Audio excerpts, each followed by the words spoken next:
আজকে নাচতে নাচতে গিয়েছি রান্নাঘরে রান্না করব বলে। এখন আমার বর এনেছে সব থেকে দামি মাছ। সব থেকে দামি মাছ বলতে তোমরা আবার কি ভাবছো? আরে বাবা, এটা ইলিশ মাছ। এটা আমাদের কাছে অনেক দামি মাছ। এটা না আমরা বছরে একবার কি দুবার খাই। দেখবে যেটা কম খাবে বা কম পাবে সেটার উপর আকর্ষণ একটু বেশিই থাকে।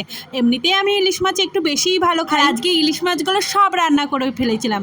রান্না করেছিলাম কচু দিয়ে, ইলিশ মাছের মাথা দিয়ে, ইলিশ মাছ ভাজা আর সর্ষে ইলিশ। শুধু রান্না করে খেলেই হবে, বাকি কাজগুলো কে করবে? তাই ঝটফট করে এখন বাকি কাজগুলো সেরে ফেলছি। আর অনেক দিন ধরে অনেকগুলো জামা কাপড় জড় হয়ে গেছিলো, এই ভাঁজ করবো করে আর করা হচ্ছিল না। তারপরে সন্ধ্যাবেলায় বড় একটা পিসি এনেছিল আনারস, সেটাই কাটছিল। আনারস আমি একদম ভালো খাই না, বাট এটা কিন্তু দারুণ ছিল, এত সুন্দর খেতে লাগছিল, মনে হচ্ছিল আরও খাই। তবে হ্যাঁ, এর উপরে একটু বিট লবণ ছুটিয়ে দিয়েছিলাম, যার জন্য টেস্টটা ভালো হয়েছে। এই যে এখন আমি প্লেট হাতে নিয়ে গেলাম আমার জায়ের ঘরে, ওদের একটু দিয়ে আসলাম। আর রাতে হবে তালের বড়া। আমার বর তালের বড়া ভীষণ ভালো। আমি বানাতেও পারি না, খেতেও পারি না। যেটা বানাতে পারি না সেটা খাওয়ার আগ্রহ একটু কমই দেখায়।